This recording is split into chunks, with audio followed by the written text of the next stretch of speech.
हरे जय जय राम कृष्ण हरे राम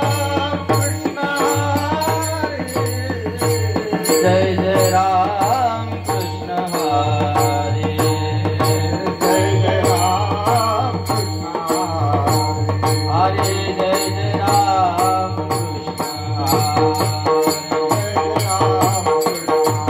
हरे जय जय राम कृष्ण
सुंदर दानवो बेबीते वरे सुंदर दानवो बेबीते वरे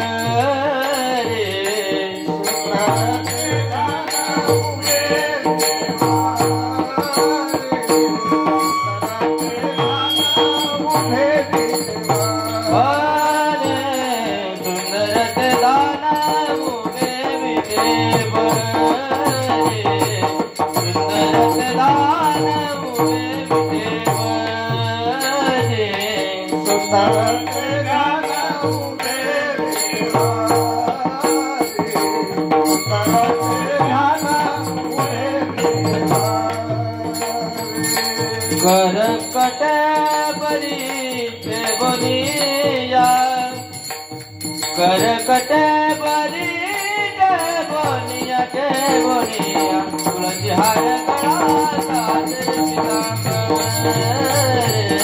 तुलसी हार गळा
घटिका सुपरी विराजित घटिका सुपरी विराजित विराजे तुलसी हार गळा काच पितांबर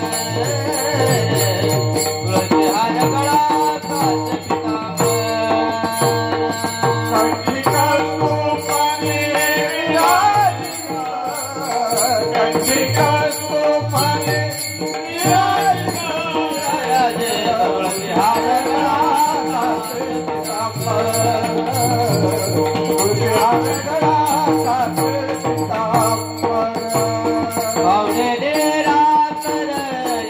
दान आवडे निरांतर येची दान तुळशी हार गळा काच पितांबर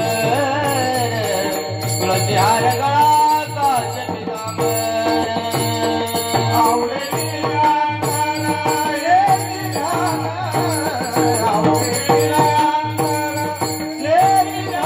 येची दान तुळशी हार गळा काच पितांबर तुळशी हार गळा काच पितांबर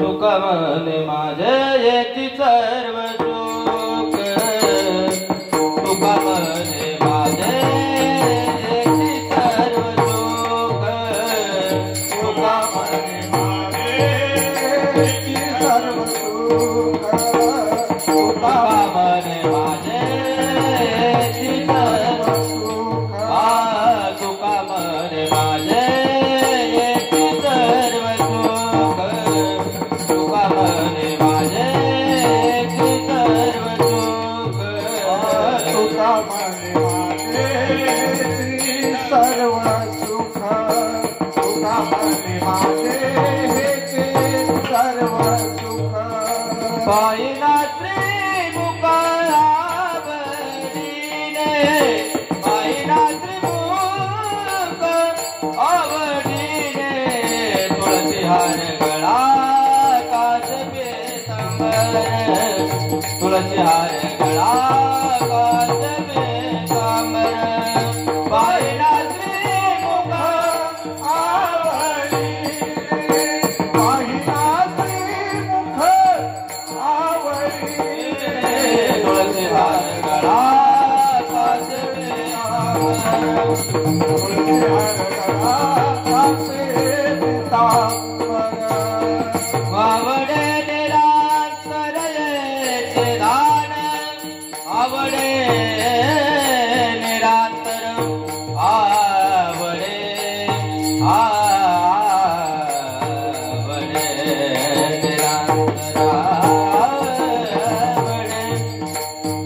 आवडे निरांतर आवडे निरांतर येचे दान आवडे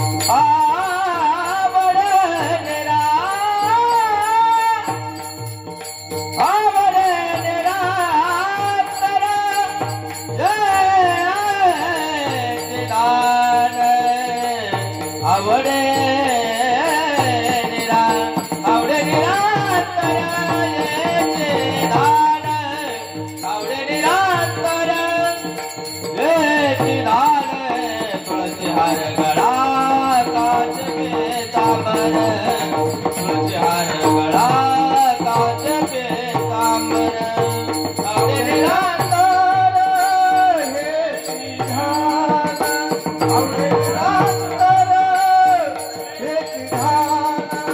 तुळशी हार गळा काच पितांबर तुळशी हार गळा काच पितांबर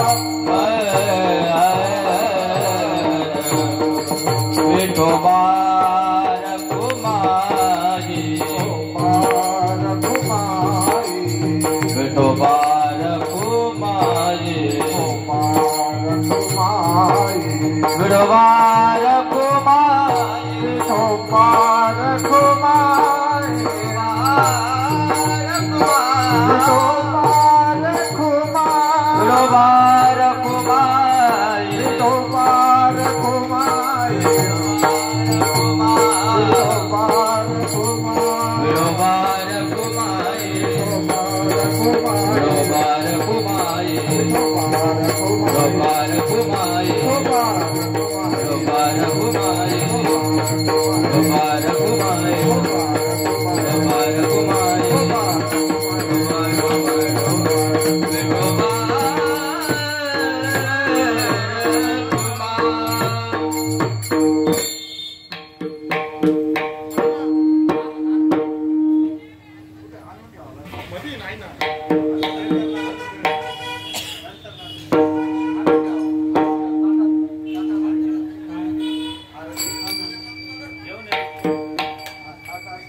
राम कृष्ण हरे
रूप पाहता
नमन माझे गुरु राया, नमन माझे गुरु राया, नमन माझे गुरु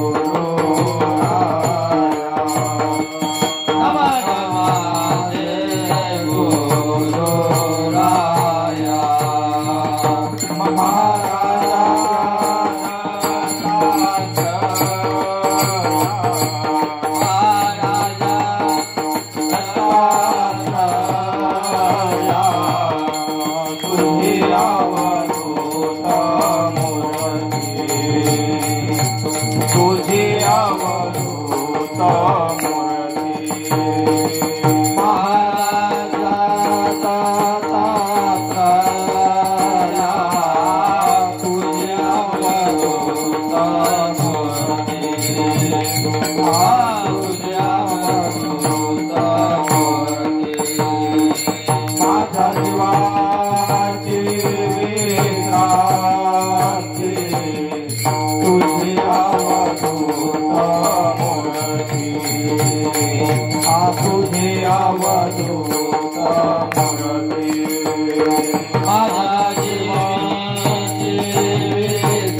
Hallelujah.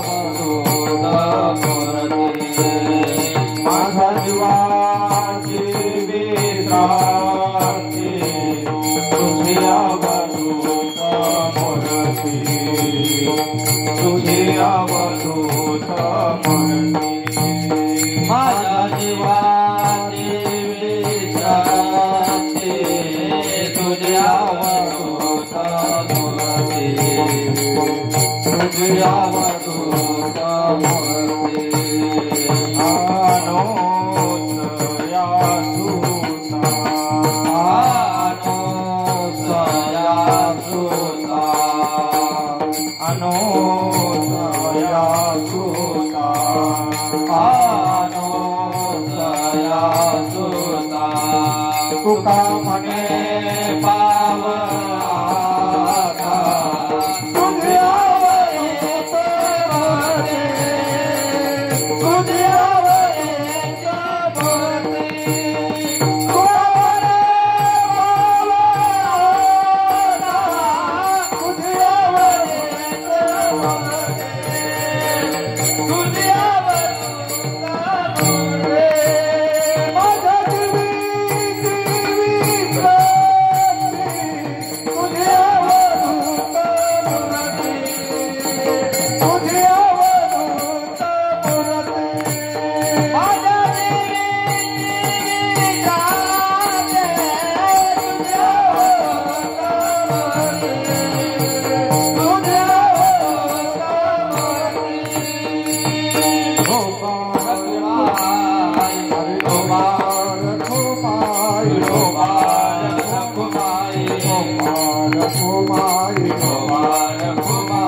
नमन माझे गुरु राया नमन माझे गुरु राजा नमन माझे गुरु राया नमन माझे गुरु राया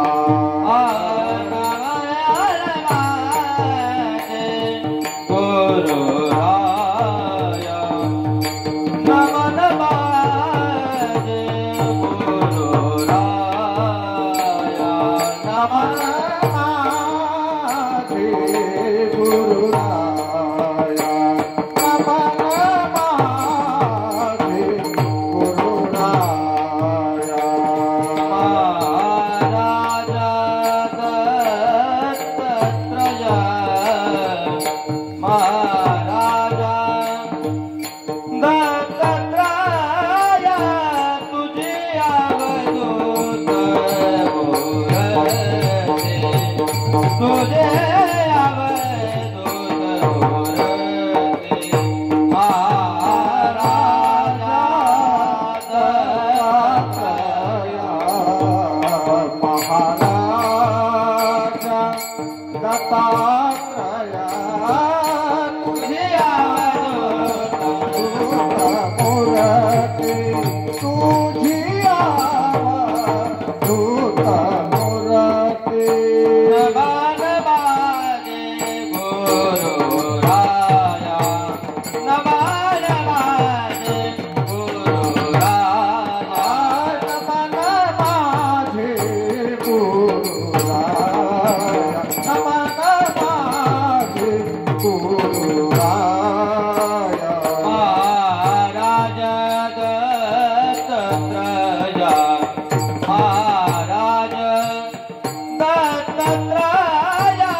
राष्ट्र संत जनार्दन स्वामी महाराज अवधूत चित्ता श्री गुरुदेव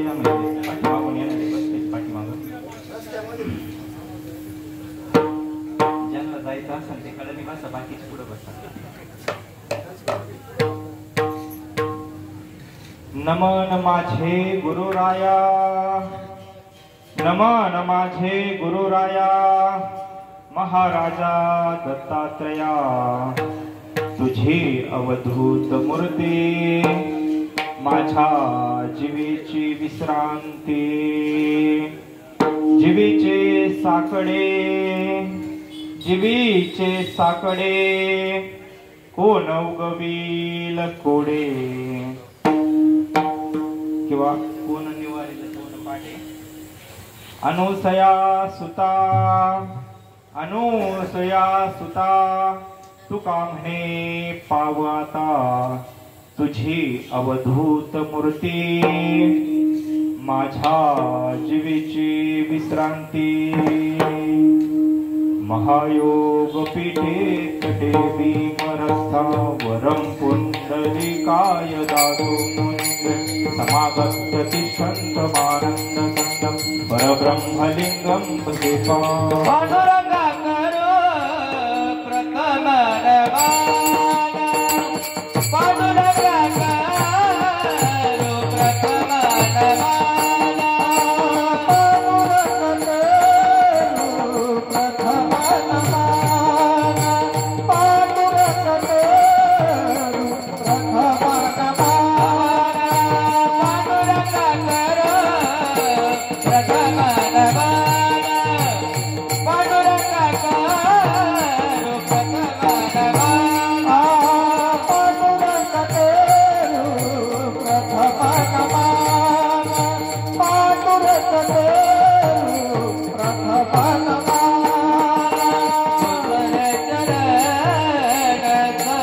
संताचिया दूसरे चरण संताचिया जगत बनाने कथिता विकार, जगत बनाने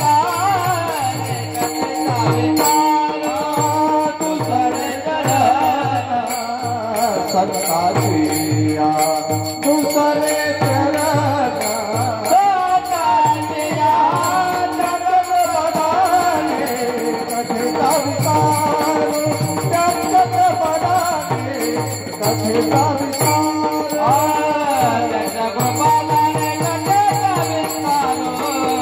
बाबाजी सद्गुरु दास तुका, बाबाजी सद्गुरु दास तुका, बाबाजी सद्गुरु दास तुका, जगत बनाने कथिता विकार. बाबाजी सद्गुरु दास तुका, बाबाजी सद्गुरु दास तुका, बाबाजी सद्गुरु दास तुका.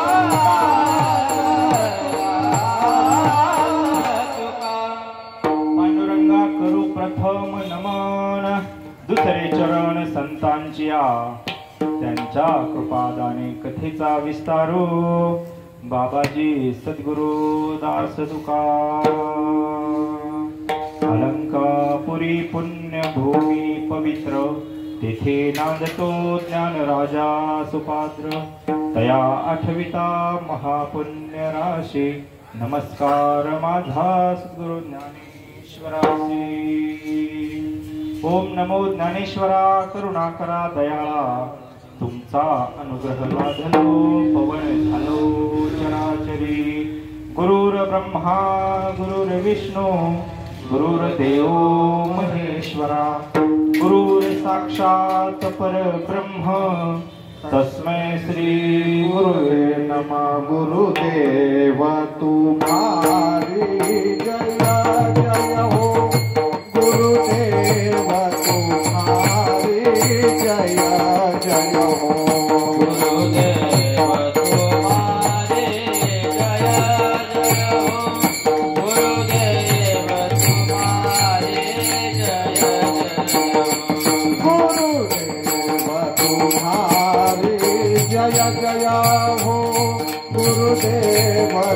तुम्हारी जय जय हो गुरुदेव तुम्हारे जय जय हो गुरुदेव तुम्हारे जय जय हो गुरुदेव तुम्हारी जय जय हो गुरुदेव तुम्हारे जय जय हो गुरुदेव तुम्हारी जय जय हो गुरुदेव तुम्हारे जय जय हो गुरुदेव तुम्हारी जय जय हो गुरुदेव तुम्हारी जय जय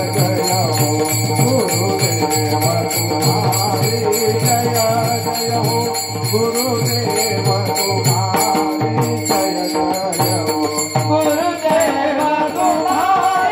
जय जय गुरुदेव तुम्हारे जय जय हो गुरुदेव तुम्हारे जय जय हो गुरुदेव तुम्हारे जय जय हो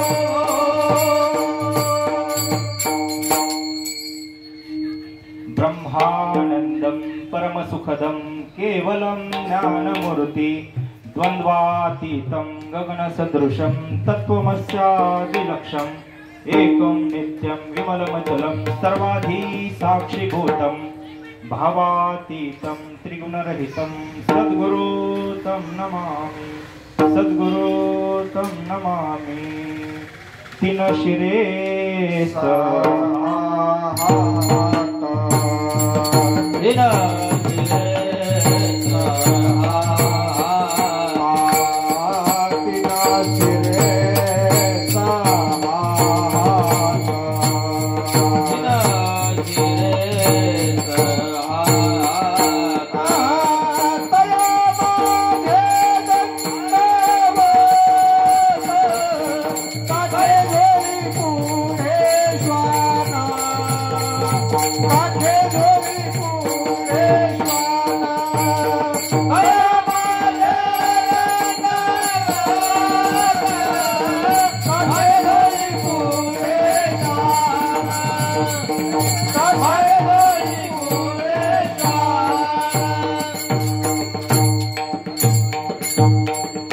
तीन शिरे सहा हात तया माझे दंडवत काखे झुळी पुढे श्वान नित्य जान्हवीचे स्नान ध्यानमूलं गुरुमूर्ती पूजामूलं गुरुपदं मंत्रमूलं गुरुवाक्य मोक्षमूलं गुरुकृपा जयाचा जनी जन्म नामार्थ झाला जयाने सदा वास नामात केला जयाचे मुखी सर्वदा नाम कीर्ती नमस्कार त्या ब्रह्म चैतन्य मूर्ती सच्चिदानंद रूपाय विश्वोत्पत्त्यादि हेतवे तापत्रय विनाशाय श्रीकृष्णाय वयं नमः चरितं रघुनाथस्य शतकोटि प्रविस्तरम् एकैकमक्षरं पुंसा महापातकनाशनम्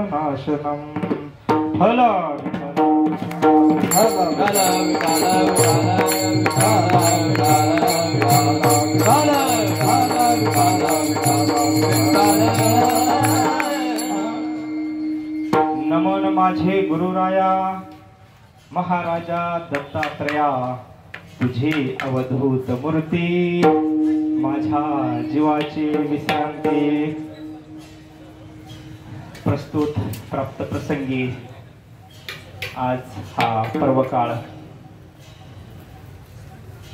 भगवान श्री गुरु दत्तात्रयांचा हा जन्मदिवस प्रकट दिन आजच्या दिवशी भगवान दत्तात्रयांनी या पृथ्वीवर अवतार घेतला आणि म्हणून हा पर्वकाळ आज सगळ्याच ठिकाणी कार्यक्रम चालू आहे प्रत्येक ठिकाणी जिथे अधिष्ठान असेल भगवान दत्तात्रयांचं सगळ्या ठिकाणी आज उत्सव आहे हा आणि आपल्या या येवला आगारात गेली अनेक वर्षापासून या सगळ्या मंडळींची तपश्चर्या आहे कारण हा खेळ नव्हे एकल्याचा सगळ्यांचा सहभाग आहे सगळ्यांचा सहभाग आहे प्रत्येक व्यक्ती इथं नाव घेण्यासारखी सेवा आहे प्रत्येकाची कोणाची दिसत असेल कोणाची दिसत नसेल पण एक प्रातिनिधिक स्वरूपाने, जसं माऊली म्हणले ज्ञानेश्वरीमध्ये, जैसे मूळ सिंचने सहजे म्हणून जाणतेने गुरु भजिजे,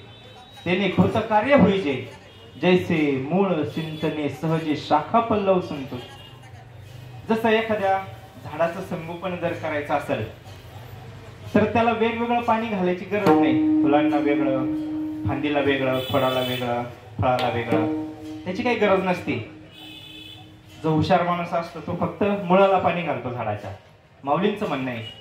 आणि मुळाला पाणी जर घातलं तर ते साहजिकच प्रत्येक झाडाच्या आवळ्यापर्यंत जाऊन पोहोचतं. म्हणून सगळेच इथं स्तुती करण्यासारखे, महाराज स्तुती नाही आहे, वास्तव आहे ते, सगळ्यांचीच सेवा आहे. पण मी एक प्रातिनिधिक स्वरूपाने आपल्या येवला आगाराचे आगार प्रमुख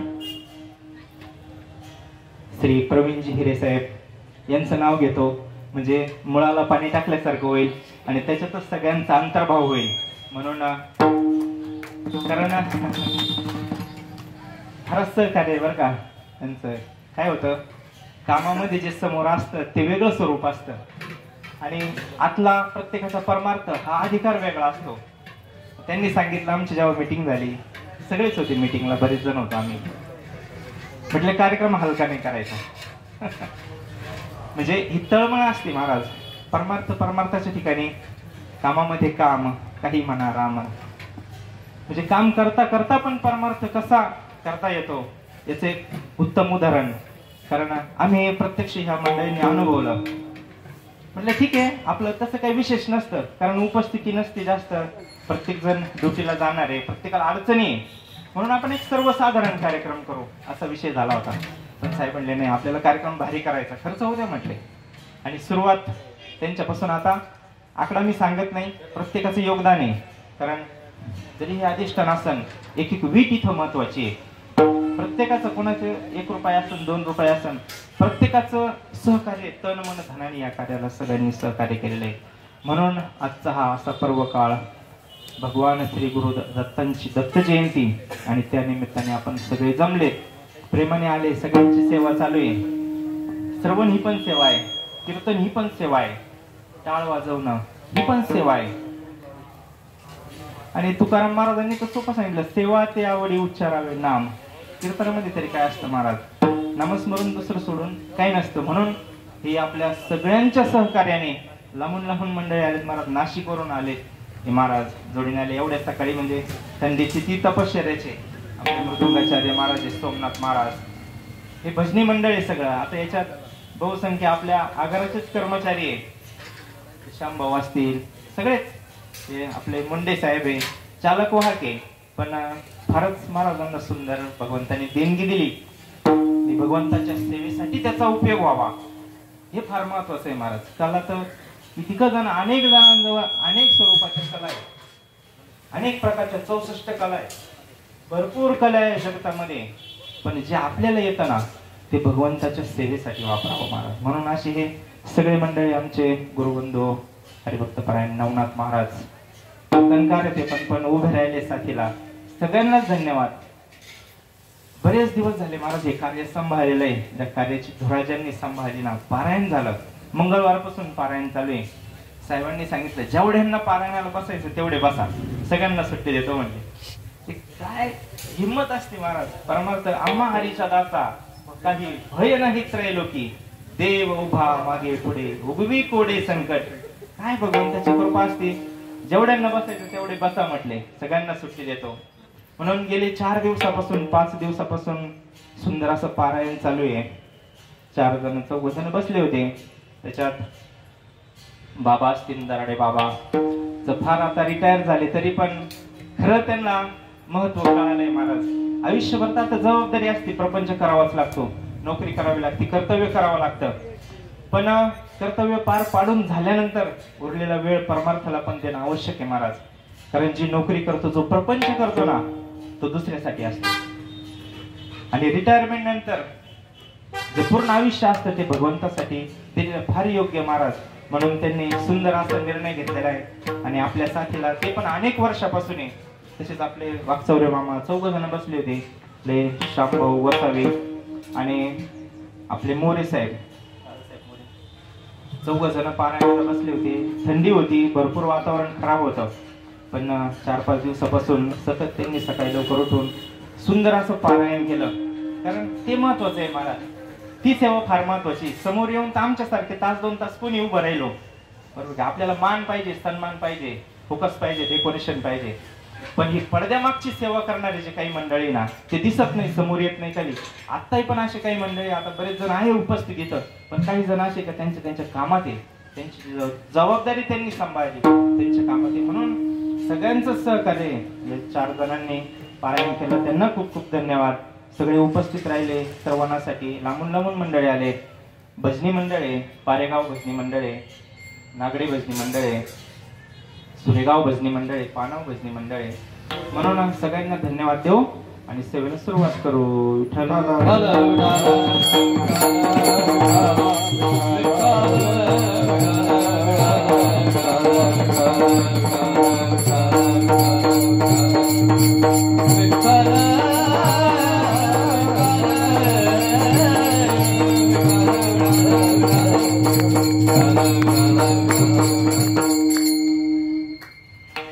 नमन माझे गुरुराया महाराजा दत्तात्रया, तुझी अवधूत मूर्ती माझ्या जीवाची विश्रांती.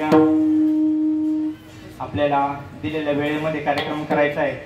10 ते 12 साधारण वेळ ठरवली होती कीर्तनाची, पण अनेक अडचणी असतात, म्हणून आपण राहिला अर्धा तास.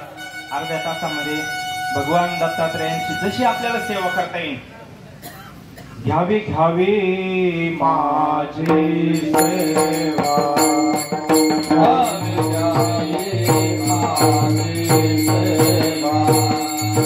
घ्यावी माझी सेवा, बिना दुर्बलाची देवा, घ्यावी घ्यावी माझी सेवा, घ्यावी घ्यावी माझी सेवा, बिना दुर्बलाची देवा, घ्यावी घ्यावी माझी सेवा, घ्यावी घ्यावी माझी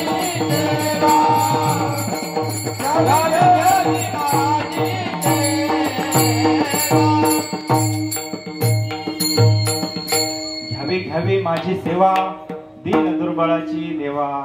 किंवा तुकाराम महाराज म्हणतात, तुका म्हणे आम्ही तुझी वेडी बापुडी, नामे भवपाश हाते आपुल्या तोडी, असो नसो भाव आलो तुझी आठाया, कृपा दृष्टी पाहे मजकडे पंढरी राया. म्हणून जमल तशी दिलेल्या वेळेमध्ये सेवा करण्याचा प्रयत्न करू. कारण मी काय कोणी मोठा कीर्तनकार नाही, फक्त इथं जे उभा आहे मी, एक भगवंताची कृपा, सद्गुरूंची कृपा, आईवडिलांची कृपा आणि तुम्हा सगळ्यांची कृपा. कारण तुम्ही उभं केलं म्हणून मी इथं उभा आहे आज. कारण वागचौरे मामा म्हटले, आपल्याच माणसाला मोठं करायला काय हरकत आहे, कुणीतरी आणून कार्यक्रम होणारच आहे. आणि आम्ही करून पाहिले म्हटले, बाबा तेच म्हटले दरडे बाबा, आम्ही करून पाहिलं भरपूर, पण ठीक आहे. म्हणून आपलेच सगळे मंडळी, आपल्याच मंडळींना मोठं केलेलं काय हरकत आहे. म्हणून ही तुमची कृपा दृष्टी, तुमची दया आहे, म्हणून मी आज इथं उभा आहे. भगवंताची कृपा आहे, माझ्या सद्गुरूंची कृपा आहे. करू एक अर्धा तास आपण सेवा. विठ्ठल विठ्ठल विठ्ठल विठ्ठल.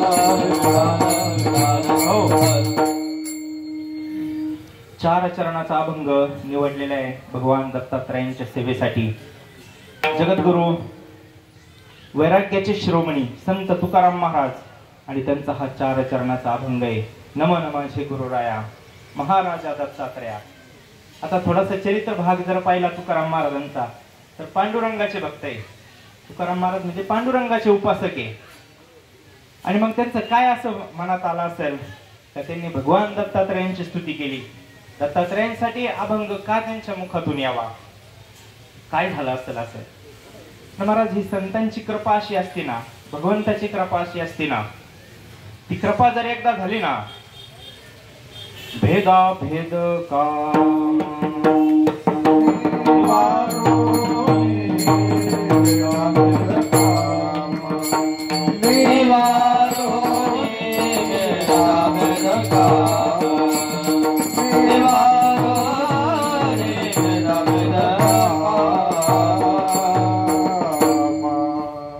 प्रमाण सांगायचं होतं मला. विष्णुमय जग वैष्णवांचा धर्म भेदा भेद भ्रम अमंगळ. जेव्हा एखादा मनुष्य असन आपल्यासारखा जड असन, अज्ञानी असेल, पामर असन, विषयामध्ये गुंतलेला असेल आणि भगवंताच्या प्राप्तीच्या वाटेवर निघाला आणि त्याला जेव्हा भगवंताची प्राप्ती होती, भगवंताचा जेव्हा साक्षात्कार होतो सद्गुरु कृपेने, कारण सद्गुरूंच्या कृपेशिवाय सद्गुरु वाचवणी संसारी तारक नसेची निष्ठंक आन कोणी. इंद्र चंद्र देव ब्रह्मादी करुणी संशयाची श्रेणी छेदिती ना. इंद्र चंद्र ब्रह्म जरी झाले पण त्यांच्या ठिकाणचं अज्ञान सद्गुरूंच्या सेवेशिवाय जाऊ शकत नाही, सद्गुरूंच्या कृपेशिवाय जाऊ शकत नाही. म्हणून सद्गुरूंची कृपा झाली तुकाराम महाराजांवर भरपूर. तुकाराम महाराजांचा आपल्याला आज दत्तात्रयांचा पर्व काळ आहे, जन्मदिवस, म्हणून तिकडे यायचंय. चरित्र सांगायला गेलं तर विस्तार होईल, म्हणून आपण थोडक्यात पाहू. महाराजांनी असं भजन केलं, माझी मज झाली अनावर वाचा छंद या नामाचा. असं भजन जेव्हा केलं, सद्गुरूंची कृपा जेव्हा झाली ना, हा कृपेचं फळ आहे. विष्णुमय जग वैष्णवांचा धर्म भेदा भेद भ्रम अमंगल. ऐका जी तुम्ही भक्त भागवत कराल ते हित. काय हित असतं हे अज्ञानी जीवाला कळतं सद्गुरूंच्या कृपेने. म्हणून कोणाही जीवाचा न घडू मत्सर वर्म सर्वेश्वर पूजनाचे, अशी स्थिती दत्तात्रयांच्या तुकाराम महाराजांच्या जीवनामध्ये निर्माण झाली. का त्यांना सगळीकडं ज्ञानदेव म्हणे भरला घनदाट हरी दिसे.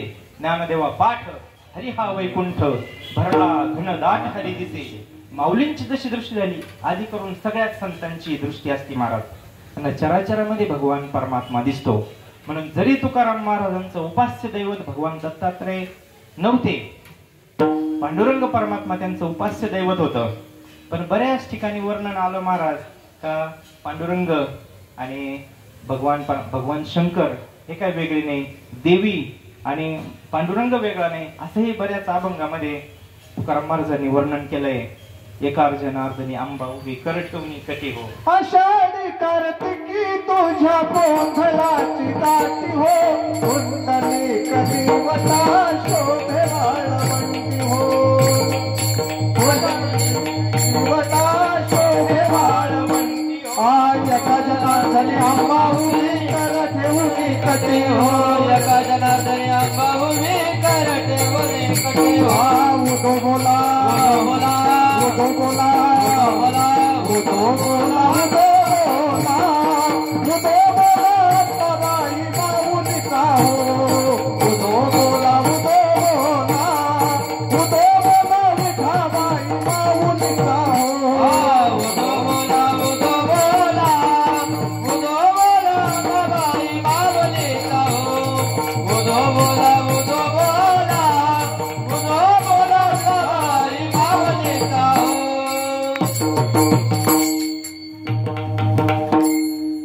बऱ्याच ठिकाणी वर्णन आलेले.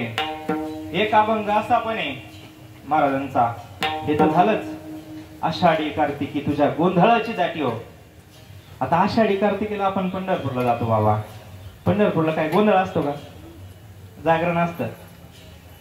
ही संतांची दृष्टी आहे, व्यापक दृष्टी झाली असती संतांची. आपलं अंतकरण संकुचित आहे महाराज, आपला फार पायाजवळ विचार आहे, पण संतांचं अंतकरण विशाल असतं. अनुरेणू या कोकडा तुका आकाशा एवढा विशाल अंतकरण झालेलं असतं, म्हणून त्यांची ती दृष्टी आहे.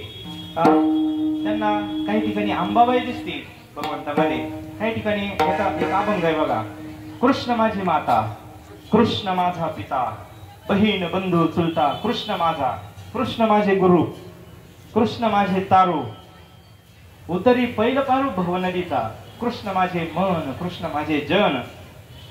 फार व्यापक परमार्थ आहे. माऊली पण म्हणतात बघा, भगवंतांनी सांगितलं अर्जुनाला, तू मन हे मीची करी, माझी या भजनी प्रेम धरी, सर्वत्र नमस्कारे मध्ये एकाते.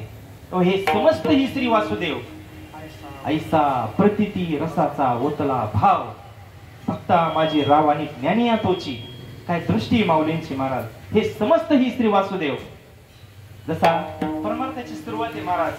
परमार्थ भगवंत पहिले आपल्या अंतकरणातला ओळखावा लागतो. परमार्थाची रीत आहे, बसायला काहीतरी मूर्ती पाहिजे समोर, अधिष्ठान पाहिजे, मंदिर पाहिजे, प्रतिमा पाहिजे, पण खरा भगवंत जर परमार्थ करून शोधायचा असेल ना, तो हृदयात शोधायचा आहे. सगळ्या संतांनी सांगितलं, अंतकरणातला भगवंत जोपर्यंत कळत नाही ना, हृदयातला भगवंत जोपर्यंत कळत नाही ना, तोपर्यंत बाहेरचं कळत नाही. आणि आपण बाहेरच्या नादी लागलो. थोडस अंतर्मुख व्हावं लागतं महाराज. परमार्थ ज्याला करायचा ना, ज्याला या अवस्थेपर्यंत, संत ज्या स्थितीपर्यंत गेले, आपल्याला त्या स्थितीपर्यंत जर जायचं असेल ना, तर बहिर्मुख वृत्ती असून चालत नाही. वृत्ती अंतर्मुख झाल्या पाहिजे. आतमध्ये काय चाललंय हे कळायला पाहिजे. आणि हे फक्त सद्गुरू दाखवू शकतात. माऊली म्हणते मज हृदयी सद्गुरू. ज्ञानेश्वर म्हणजे 9व्या अध्यायात सांगतात माऊली, मज हृदयी सद्गुरू. दुसऱ्या जेने तारिलो हा संसार पुरू, म्हणून या विशेष आत्यादरू विवेकावरी सद्गुरूंचं स्थान सांगितलं, देवाचं स्थान सांगितलं 9व्या अध्यायात.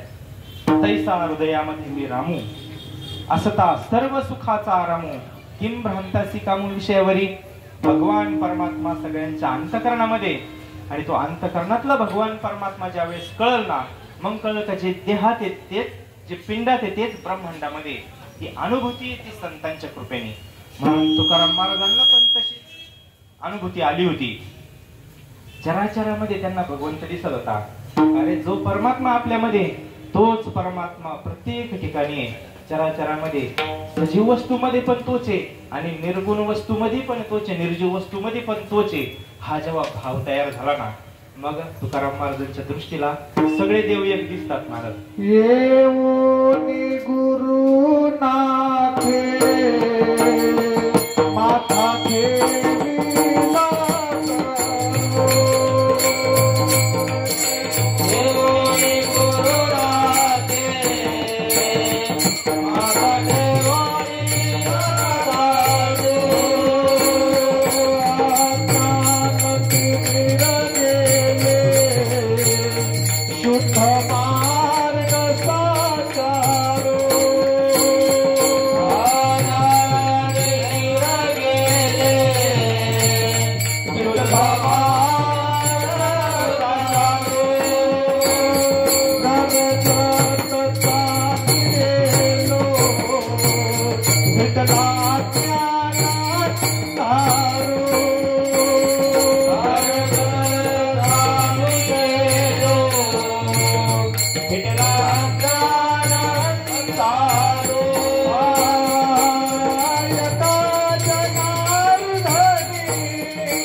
फार समजून घेण्याची आवश्यकता आहे महाराज. परमार्थ काय असं तास 2 तासाचा.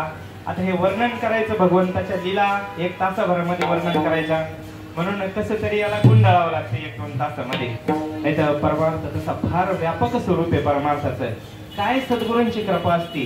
येऊनी गुरुनाथे माथा ठेविला करू, अज्ञान तिमिर गेले शुद्ध मार्ग साचारू. गरजत चाली येलो फिटला अज्ञान अंधारू, एका जनार्दनी माझा श्री गुरु उदारू. धर्म जागो गुरु महिमा देही दाविला देव. कुठं सद्गुरूंनी देव कुठं दाखवला? देहामध्ये. नाथबाबांचा अनुभव आहे, माऊलींचा अनुभव आहे, सगळ्या संतांचा तो अनुभव आहे का भगवंताचं खरं दर्शन पहिले हृदयात होत असतं महाराज, आणि नंतर बाहेरचा भगवंत परमात्मा कळत असतो. ही संतांची कृपा असते. म्हणून तुकाराम महाराजांना पण अशीच कृपा झाली, म्हणून त्यांना सगळीकडेच पांडुरंग दिसतो. मग तो पांडुरंग दत्तात्रयांच्या रूपामध्ये पण दिसला तुकाराम महाराजांना. म्हणून त्यांनी अभंगाच्या पहिल्या चरणामध्ये दत्तात्रयांना वंदन नमन माझे गुरुराया.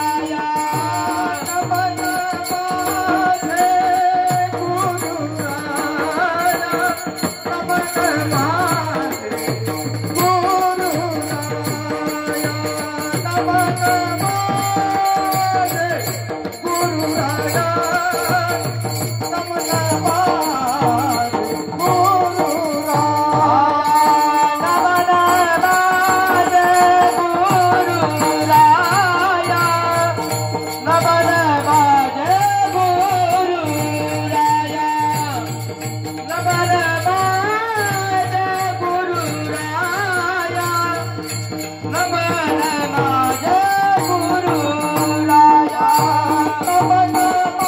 माझे गुरु राया नमन माझे गुरु राया नमन माझे गुरु राया नमन माझे गुरु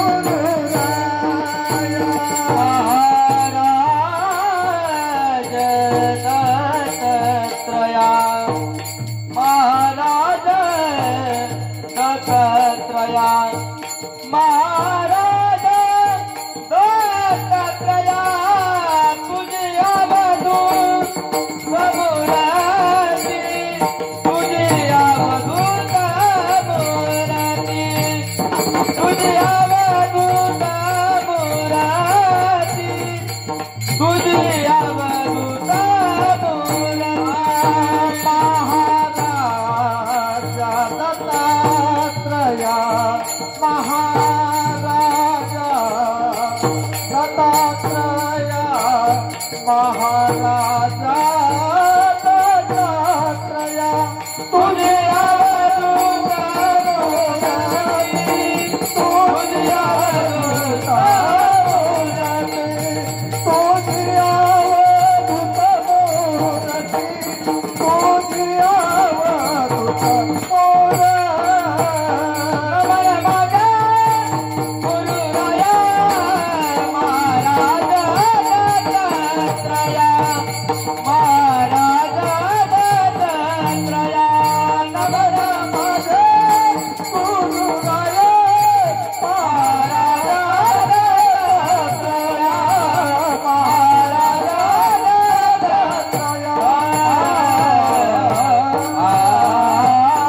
दत्तात्रया नमन माझे गुरु राया महाराजा दत्तात्रया. नमन करणे म्हणजे लीन होणे बर का भगवंताच्या चरणी. आपण म्हणतो दर्शन घेणं भगवंताचं, ते खरं दर्शन नाहीये महाराज. आपलं अज्ञान आहे. आपण जे मंदिरात जाऊन करतो ना महाराज, हात जोडतो डोकं टेकवतो, हे दर्शन नाही, याला वंदन म्हणतात. खरं दर्शन आहे भगवंताचा साक्षात्कार होणं. भगवंताच्या जे अवधूत जी मूर्ती आहे दत्तात्रयांची, त्याचं आतमध्ये पण आणि बाहेर पण जे ध्यान होतं महाराज, समोर भगवान परमात्मा उभं राहतो, त्याला खरं दर्शन म्हणतात महाराज. असं दर्शन तुकाराम महाराजांना झालं. नमन माझे गुरु राया महाराजा दत्तात्रया. आणि वर्णन केलं महाराज दत्तात्रयांच्या त्या स्वरूपाचं. तुझी अवधूत मूर्ती आहे. प्रमाण झालं आपलं 3 शिरे 6 हात तया माझे दंडवत. भगवंताच्या सगुण स्वरूपाचं वर्णन केलं. बऱ्याच ठिकाणी तुकाराम महाराजांचे काय अभंग आहे बघा. राजस सुकुमार मदनाचा पुतळा रवी शशी कळा उपदिया कस्तुरी मळवट चंदनाची ओटी रुळे माळ कंठी वैजयंती मुकुट कुंडले श्रीमुख शोभले सुखाचे ओतले सकळे कसे सोनसळा पांघरे पाटोळा घननीळ सावळा बाईंनो. बऱ्याच ठिकाणी संतांनी भगवंताच्या त्या मूर्तीचं वर्णन केलेलं आहे महाराज दर्शन झाल्यानंतर. म्हणून इथं पण अभंगामध्ये महाराज भगवंताच्या दत्तात्रयांच्या त्या सगुण मूर्तीचं वर्णन करतात महाराज. आणि त्याचा परिणाम सांगतात. दर्शन झाल्यानंतर भगवान दत्तात्रयांच्या त्या अवधूत मूर्तीचं दर्शन झाल्यानंतर काय स्थिती जीवनाची होत असेल संतांच्या. आणि आपणही परमार्थ करतो. आपल्याला परत भगवंताचं दर्शन झालं की नाही झालं हे संतांच्या चरित्राबरोबर आपण घासून पाहिलं पाहिजे महाराज. संतांचे अनुभव काय परमार्थ करता करता. संत नामस्मरण करतात, तीर्थयात्रा दिंड्या सप्ताह असेल, पायी तीर्थयात्रा, पंढरपूरची वारी असेल, आळंदीची वारी असेल, संतांनी जो परमार्थ केला महाराज त्याची फलप्राप्ती काय आणि आपण परमार्थ करतो त्याची फलप्राप्ती काय हे आपण थोडं पडताळून पाहिलं पाहिजे. संतांचे अनुभव काय, परमार्थ करता करता काय संतांचे अनुभव आहे.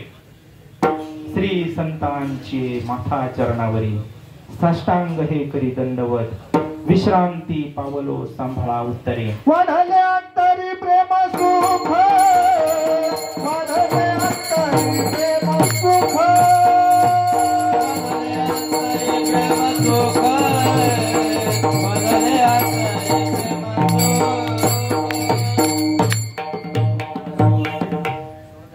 विश्रांती पावलो सांभाळा उत्तरे वाढले अंतरी प्रेम सुख परमार्थाची फलप्राप्ती महाराज ही. आणि आपण जर म्हणत असेल का आम्ही परमार्थ करतो, आम्ही माळकरी, आम्ही भजन करतो, तीर्थयात्रा करतो, वाऱ्या करतो, दिंड्या करतो, काकडा करतो, हरिपाठ करतो, पण संतांच्या जीवनाशी जर थोडं ग्रंथ कशासाठी महाराज शास्त्र निर्माण करून ठेवलं संतांनी, हे कशासाठी आहे, त्यांचे अनुभव सांगितले त्याच्यामध्ये. तैसा हृदयामध्ये मी राहू असता सर्व सुखाचा आरामू. सगळं सुख त्या भगवान परमात्म्याजवळ आहे आणि तो भगवान परमात्मा आपल्या अंतःकरणात आहे, आपल्या हृदयात आहे. आणि आपण ते सुख शोधतो बाहेर. कधी आपल्याला सुख भेटेल, कधी विश्रांती भेटेल. खरं सुख, खरी विश्रांती भगवंताजवळ आहे, संतांजवळ आहे.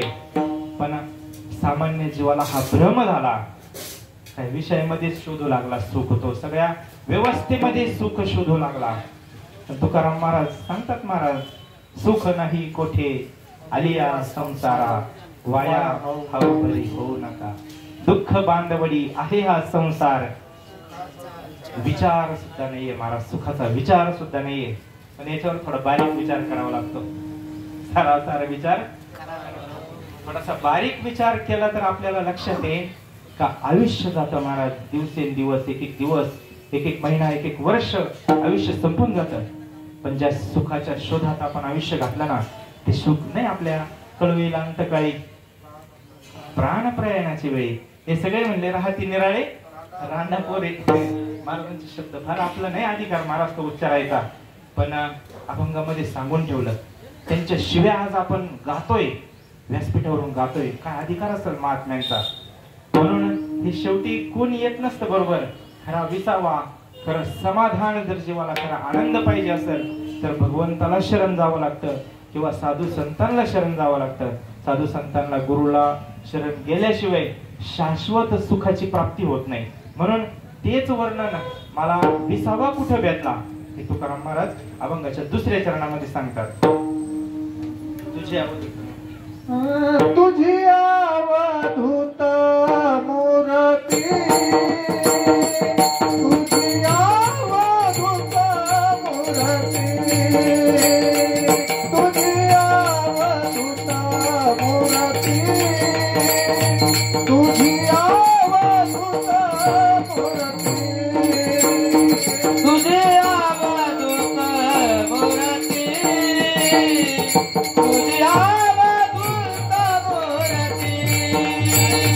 तुझे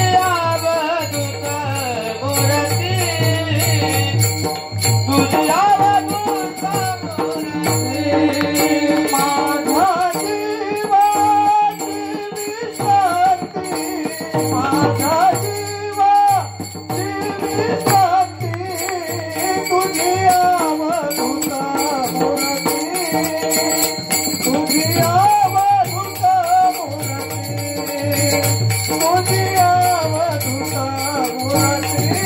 विश्रांती, तुझी अवधूत मूर्ती, तुझी अवधूत मूर्ती, तुझी अवधूत मूर्ती, तुझी अवधूत मूर्ती, तुझी अवधूत मूर्ती, तुझी अवधूत मूर्ती, तुझी अवधूत मूर्ती.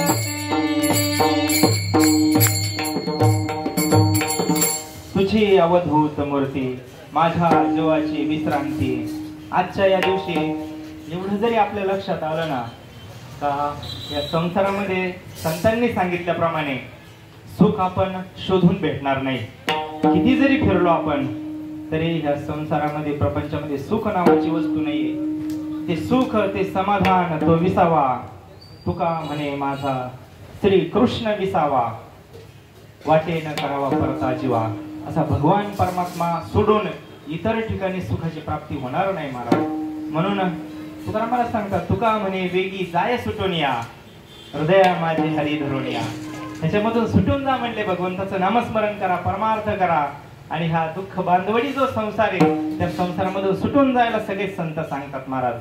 आणि त्याच्यासाठीच भगवान दत्तात्रयांचा सुद्धा अवतार आहे. आजही ज्याची श्रद्धा असेल ना त्याला आजही भगवान दत्तात्रय येऊन प्रसाद देतात महाराज, अनुग्रह देतात. दत्तात्रयांची दिनचर्या दररोज चालू आहे महाराज. दररोज कुठं भिक्षा घ्यायची, कुठं स्नानाला जायचं, कुठं विश्रांतीला जायचं, हे आजही जसंच्या तसं चालू आहे. आणि याचं भाग्य उदयाला ज्याचं आलं ना, त्याला आजही भगवान दत्तात्रय दर्शन देतात महाराज. पण ते भगवंताचं दर्शन होण्यासाठी ना, परमार्थ करण्यासाठी अंतकरण शुद्ध व्हावं लागतं महाराज. 3 दोष सांगितले शास्त्राने: मल दोष, विक्षेप दोष आणि आवरण दोष. 3 दोष असतात. ते 3 दोष अंतकरणातले जोपर्यंत जात नाही ना, तोपर्यंत भगवंताचं यथार्थ दर्शन होत नाही. यथार्थ दर्शन होत नाही. कारण हे दर्शनाचं आपण फलप्राप्ती पाहिली ना, सुखा लागी करीसी तळमळ, तरी तू पंढरीचे जाय एक वेळ, मग तू अवघाची सुखरूप होसी, जन्मो जन्मीचे दुःख विसरसी. एका जन्माचं नाही, अनंत जन्मीचे विसरलं दुःख, पाहता तुझे मुख पांडुरंगा. अनेक जन्माचं दुःख विसरता येतं महाराज. या परमार्थामध्ये इतकं सामर्थ्य आहे. म्हणून पण त्याला अंतकरण शुद्ध पाहिजे.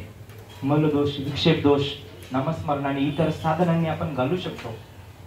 पण आवरण नावाचा जो दोष आहे, तो दोष निघाल्यानंतर आपली दृष्टी राम म्हणता रामाची होईजे, पदी बैसुनी पदवी घ्यायची.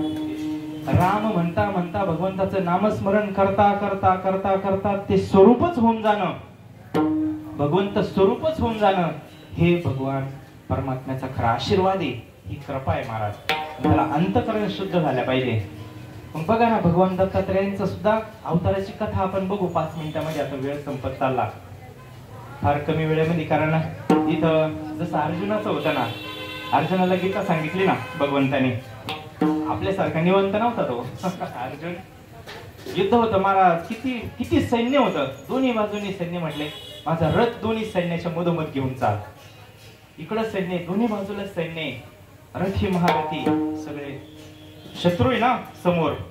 आणि तिथं भगवान परमात्म्याने अर्जुनाला गीता सांगितली. तसंच आपलं हे सुद्धा कुरुक्षेत्रच आहे महाराज. हे कुरुक्षेत्र आहे ना. आता युद्ध हा सगळे, आता बरेच जण इथं तयारीत आहे, हत्यार घेऊन तयारीत आहे, फक्त वेळ झाला की निघायचं. हे कुरुक्षेत्रच आहे आपलं. आणि ह्या काही गडबडीमध्येच परमार्थ साधायचा असतो महाराज. परमार्थ गोंदवलेकर महाराज म्हणतात, फार संत होऊन गेले महाराज. दत्तात्रयांचे अवतार स्वामी असतील, अक्कलकोटचे स्वामी, आपले यशवंत महाराज, सटाणा आहे ना, सटाणा हो माऊली, काय महाराज फार दिव्य चरित्र आहे. आम्ही वाचलं, लाडसाहेबांनी चरित्र दिलं होतं. फार संतांचं चरित्र वाचायला पाहिजे महाराज, तेव्हा आपल्याला थोडी स्फूर्ती येते परमार्थ करण्यासाठी. म्हणून आपलं पण हे कुरुक्षेत्राचे सगळ्यांना जायचंय त्याच्या त्याच्या कर्तव्यावर. म्हणून आपण हे कर्मे शुभ असावा संत सांगतात.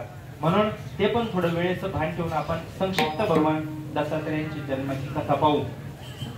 आणि परमार्थ करायचा असलं तर अंतकरण पवित्र असतं, आपला विषय झाला. मग ते अंतकरण पवित्र कसं होईल, मग त्याच्यासाठी शास्त्राने काही अटी घातल्या महाराज. शुद्ध बीजापोटी फळे रसा गोमटी. बीज शुद्ध पाहिजे, बीज म्हणजे पिंड शुद्ध पाहिजे. जसा हनुमंतरायाचा पिंड होता, काय सेवा केली महाराज. दास्यत्व निकट हनुमंते केले, म्हणून देखील रामचरण. भगवंताचं दर्शन व्हायचं असं सेवा करावं लागते महाराज. माऊली म्हणतात, सेवा हा दारवंटा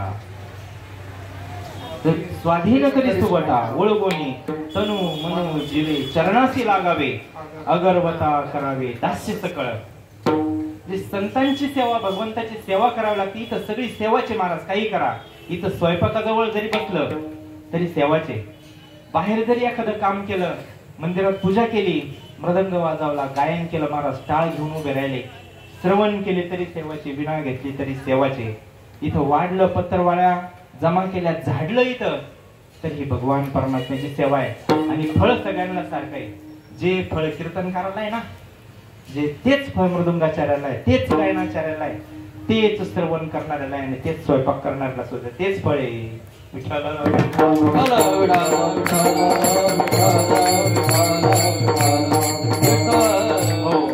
म्हणून सगळ्यांचा सहभाग आहे. आणि अंतकरण शुद्ध झाल्या पाहिजे महाराज. आणि अभंग आहे बघा तुकाराम महाराजांचा, आपली अहिता जो असे जागता, धन्य माता पिता तयाच्या. माता पित्यालाही धन्यता असते. संतती जर चांगली असेल ना, तर माता पित्याला धन्यता असते. म्हणून या श्री दत्तात्रयांचा जन्म जिथं झाला महाराज, ती भूमिका थोडी आपल्याला लक्षात घ्यावा लागेल. अत्री ऋषी आणि ब्रह्मदेवाचे हे पुत्र आहे अत्री ऋषी आणि अनसूया माता नावामध्ये थोडासा अपभ्रंश होतो बऱ्याच ठिकाणी आणि कथा भाग पण वेगवेगळे बऱ्याच ठिकाणी मतांतर होऊ शकतात. कारण हे शास्त्र आहे ना, जितके शास्त्र आहे तितके मत आहे. आपलं डोकं चालत नाही काही वेळेस. म्हणून कुठेतरी संतांच्या चरणावर जाऊन मस्तक टेकवावं लागतं आणि त्यांच्या आज्ञेने परमार्थ करावा लागतो. कारण संतांना हे शास्त्राचं, जसं तुकारामाला म्हणलं, संत एकांती बैठले, सर्व सिद्धांत त्यांनी सगळं पाहिलं आणि त्याच्यातलं सार शोधून काढलं. ही युक्ती फक्त संतांना जमते, आपल्याला जमत नाही. आपल्या बुद्धी भेद होतो महाराज, विचारामध्ये भेद निर्माण होतो.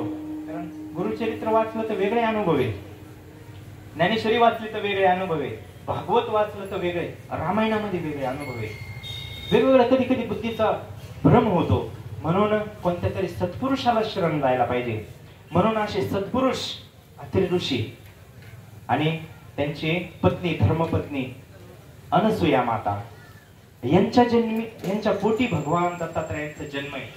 आता थोडी भूमिका जर पाहिली, अत्री ऋषी, अत्री म्हणजे 3 गुण जिथं नाहीये ना, अत्री जे 3 गुण आहे, सत्व रज तम, या 3 गुणांच्या पलीकडची जी अवस्था आहे तिला अत्री,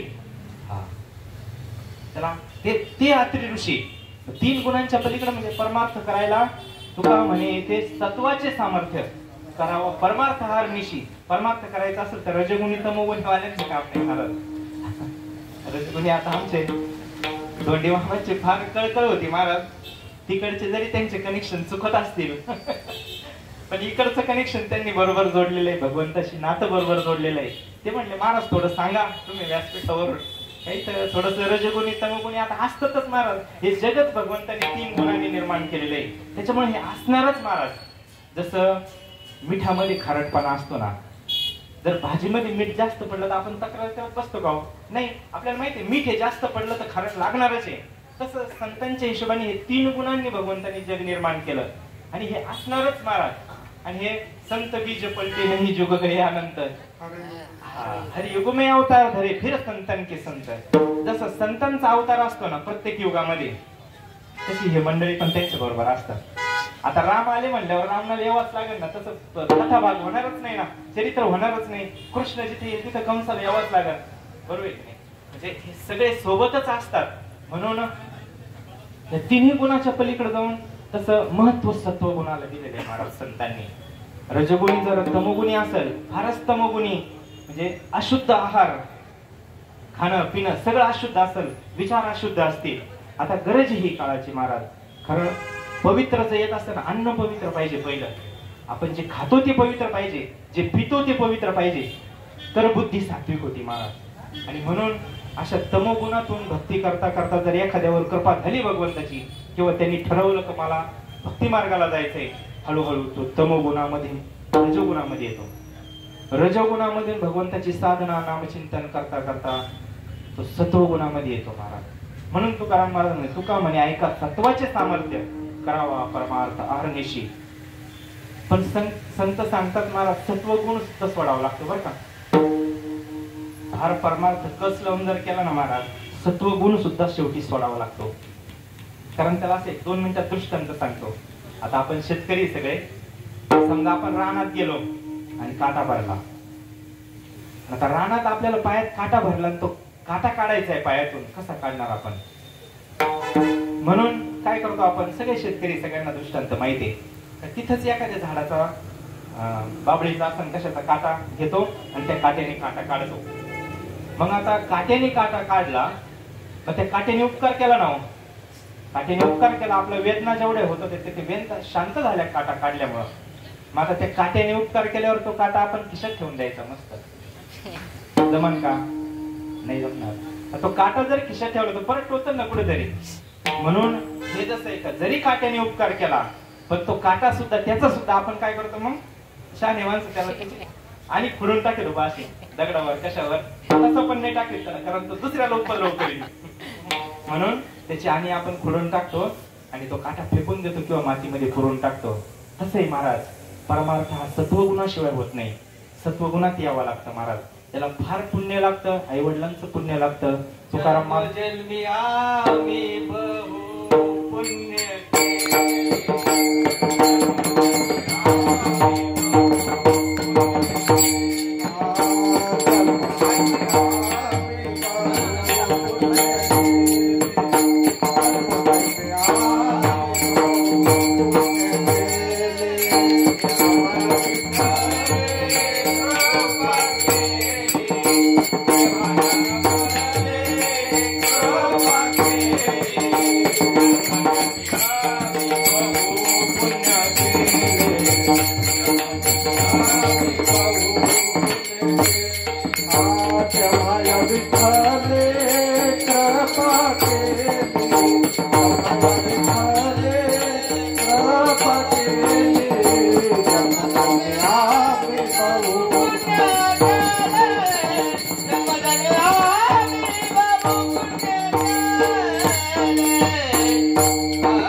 फार पुण्य करावं लागतं महाराज, अंतःकरण शुद्ध करावं लागतं. सत्वगुण जरी सत्वगुणाने परमार्थ होतो, पण शेवटी तो सत्वगुण पण टाकावा लागतो.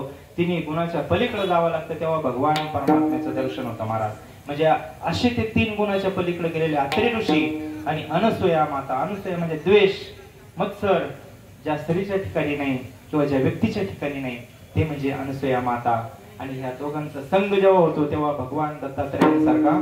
कारण काय होतं माहितीये का, अंतःकरण शुद्ध झाल्याशिवाय भगवंताला तुका म्हणे चित्त करारे निर्मळ, दोन्ही गोपाळ आहे तिथे. मग हे दोघांचा महाराज असंच ब्रह्मदेवाने जेव्हा सृष्टी निर्माण केली ना, मग ह्या दोघांना सृष्टीच्या विस्ताराचं काम दिलं. म्हटले तुम्ही सृष्टीचा विस्तार करा. आणि मग हे अत्रि ऋषी आणि अनसूया माता हे दोघं तपश्चर्याला गेले जंगलामध्ये. आणि तपश्चर्या करून त्यांना भगवान विष्णूचं दर्शन झालं. आणि मग म्हटले मागा काय मागायचं. म्हटले भगवंता तुम्हीच आता आमच्या पोटी प्रत्यक्षात, कारण सृष्टीचा विस्तार करायचा ना, मग उगाच असे तसे मुलं होण्यापेक्षा फार संतती चांगली असावं महाराज. ती चांगली असण्यासाठी संस्कार पण महत्वाचे.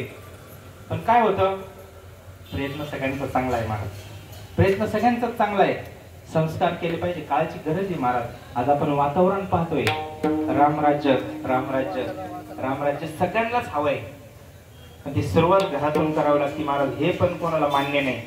घरातून म्हणल्यापेक्षा स्वतःपासून सुरुवात करावी लागते. स्वतःपासून जेव्हा आपण परमार्थ करायला लागू ना, तेव्हा रामराज्य, तेव्हा शिवाजी महाराज जन्माला येतात. असं नाही होत महाराज. म्हणून या दोघांनी तपश्चर्या केली आणि भगवान श्री विष्णूंकडे वर मागून घेतला. म्हटले उगाच संतांना विचित्र देण्यापेक्षा, कारण आपण पाहतो महाराज बऱ्याच जणांचा दुःखाचं कारण तेच आहे, कुटुंब फार सात्विक आहे.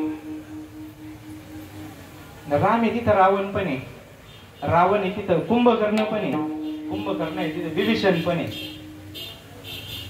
हे भगवंताची लीला असते महाराज, आपल्याला कळत नाहीये.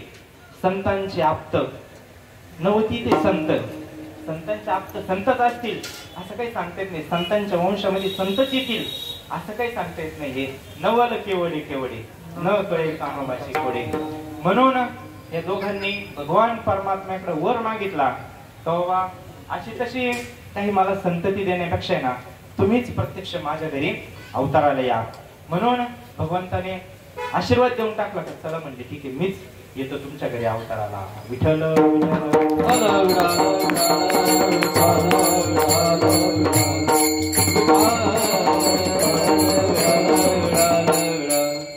एखादी पतिव्रता स्त्री असेल, आता गुरुचरित्राचं पारायण झालं, 31वा 32वा अध्याय पहा, पतिव्रतेचे लक्षणं सांगितली सगळे.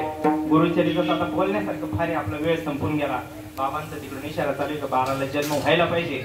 आणि हरकत नाही, थोडं फार वेळ कार्यक्रम उशिरा चालू झाला, भरपूर सांगण्यासारखं आहे, पण आपण कमी वेळेमध्ये येऊ आता समारोपाकडं.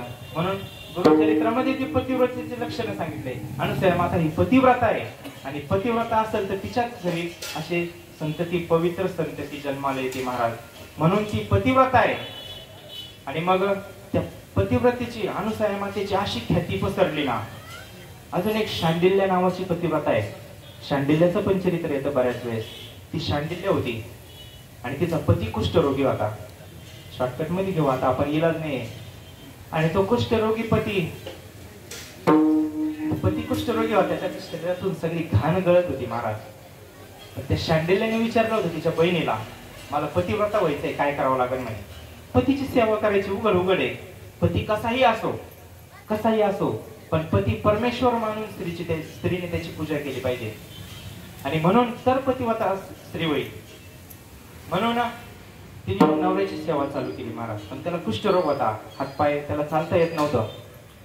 पण तो विचित्र इतका होता, पहा काय भगवंताची लीला आहे महाराज. हे चरित्र आहे बरं का, आता इथून सांगण्यासारखं नाहीये, पण हे ग्रंथामध्ये याचं वर्णन आहे.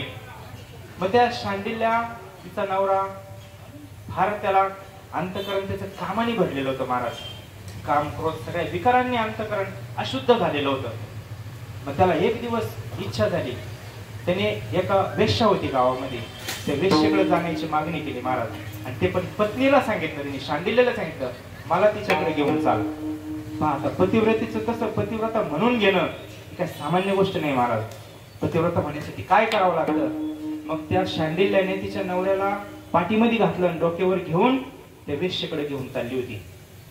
आणि रस्त्यामध्ये मांडव्य ऋषींना सुळावर दिलं होतं. ती वेगळी कथा आहे आता, पण आपल्याला सांगायला वेळ नाही. मांडव्य ऋषींना शाप भेटला होता, त्या शापामुळे त्यांना सुळावर दिलं होतं. आणि ते असे सुळावर तरंगत होते, पण तपोबल इतकं होतं मांडव्य ऋषींचं, त्या तपाच्या तेजाने ते सुळावर तरंगत होते.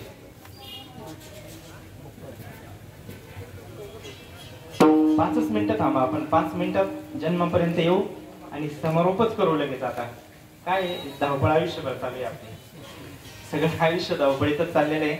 आता काय करणार, हे माझी मदत झाली अनावर वाचा. तुकाराम महाराजांचा जो अभंग आहे तेच अनुभव आपल्याला पण महाराज. भगवंताचं दिव्य चरित्र असतं, पवित्र चरित्र असतं, त्याला वीट येत नाही महाराज, कंटाळ येत नाही कधी. अवीट गे माय विटेना, जवळी आहे कधी विटेना. म्हणून असो विषयाकडे येऊ आपण. म्हणून तिच्या नवऱ्याला घेऊन जाता जाता त्याचे पाय त्या पाठीच्या बाहेर होते आणि तिथे मांडव्य ऋषींना लागले, धक्का लागला आणि त्यांना सुळावर दिलेलं होतं. पण त्यांच्या तपाने ते सूळ पूर्ण त्यांच्या शरीरात गेला नव्हता. तो सूळ थोडासा हल्ला महाराज आणि त्यांना वेदना झाल्या. मग त्या मांडव्य ऋषींनी श्राप दिला की ज्याने मला त्रास दिला असेल त्याचा सूर्यास्तापर्यंत मृत्यू होऊन जाईल. आता संतांचा साधूचा शाप तर कधी खोटा होत नाही महाराज. मग तिने ऐकलं, आता शाप दिला आणि मी पतिव्रता आहे, आता पती जगला तरी ही पतिव्रता राहील ना, बरोबर नाही. पतीच जर नसला तर कोण तिला पतिव्रता म्हणणार आहे. म्हणून तिने आता काय करायचं. पण पतिव्रतेचं सामर्थ्य असतं महाराज. पतिव्रता तुका म्हणे, पतिव्रता तिची देवावरी सत्ता. भगवान परमात्मा सुद्धा पतिव्रतेने जे सांगितलं ते ऐकतो महाराज. तिने पाणी घेतलं, संकल्प सोडला, सूर्यनारायणाला विनंती केली. विनंती म्हणल्यापेक्षा तिने दमच दिला. खबरदार म्हणले तर उगवशील तर सूर्याला. पाणी घेतलं हातामध्ये, भस्म करून टाकेल म्हणजे सूर्याला. आता ज्या सूर्याच्या तेजाने सगळं पहा, उन्हाळ्यात बघतो महाराज आपण, आपल्याला 40 डिग्री सहन होत नाही. पण ह्या शांडिल्याने श्राप दिला, अधिकाराने सांगितलं, तू जर खबरदार उगवलं तर बंद झाले ना सगळे व्यवहार.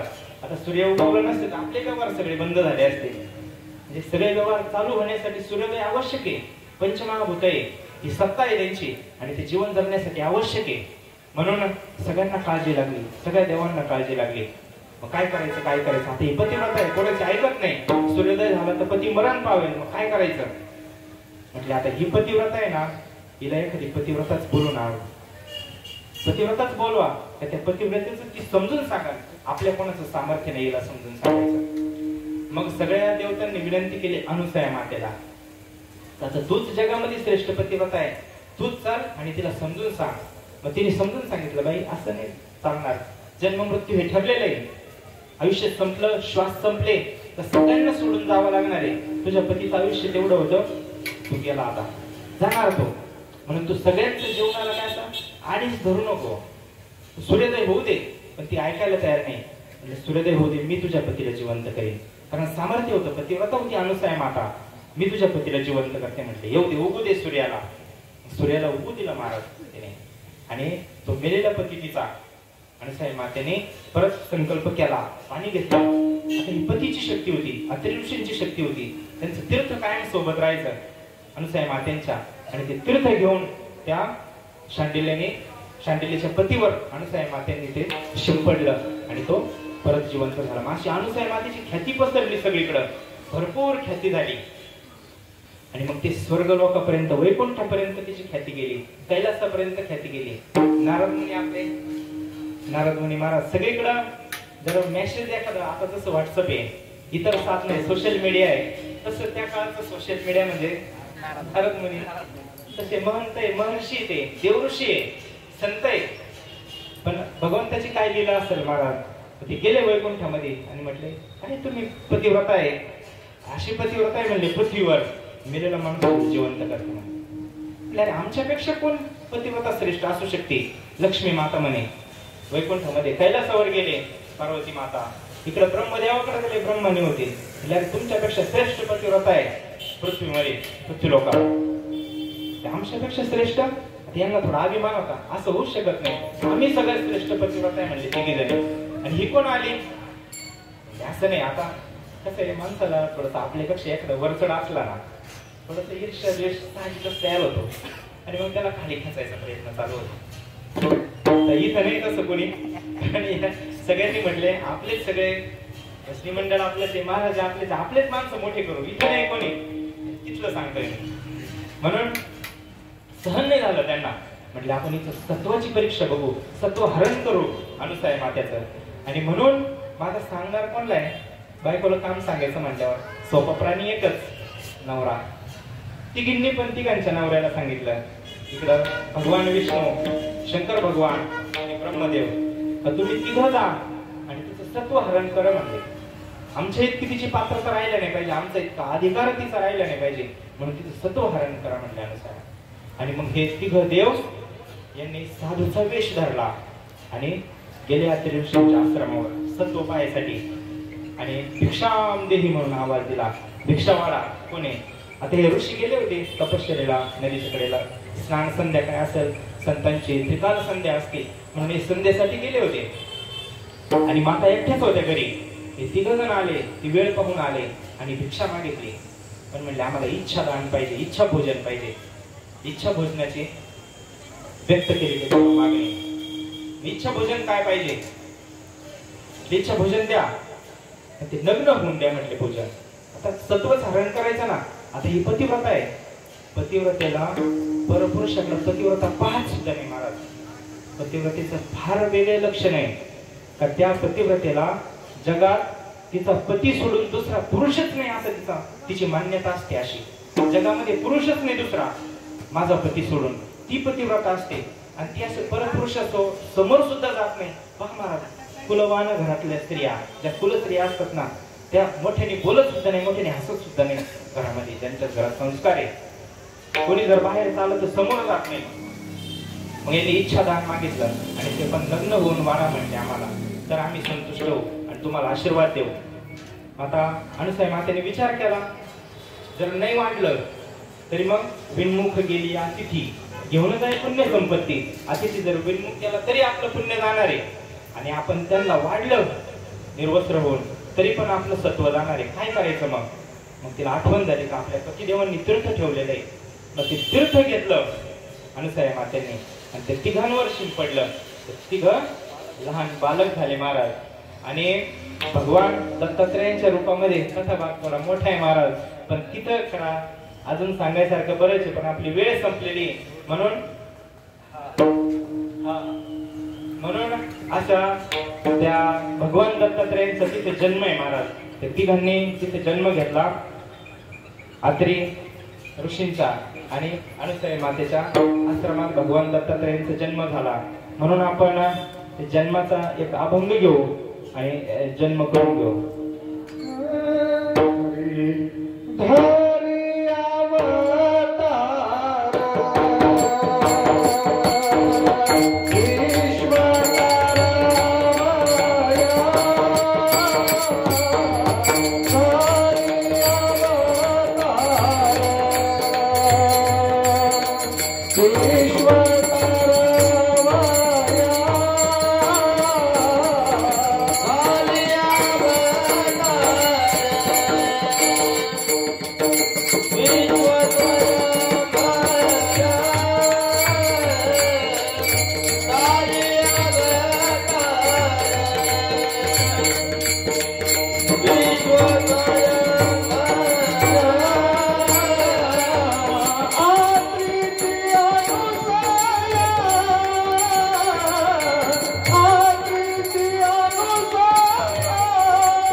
दिगंबरा दिगंबरा श्रीपाद वल्लभ दिगंबरा दिगंबरा दत्त दिगंबरा श्रीपाद वल्लभ दिगंबरा दिगंबरा श्रीपाद वल्लभ दिगंबरा दिगंबरा दत्त दिगंबरा श्रीपाद वल्लभ दिगंबरा श्रीपाद वल्लभ दिगंबरा श्रीपाद वल्लभ दिगंबरा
भगवान दत्तात्रयांचा जन्म झाला महाराज. आणि भगवान दत्तात्रय असे ना, त्यांची भक्ती जर केली ना तर जीवीचे साकडे कोण उगविल पुढे.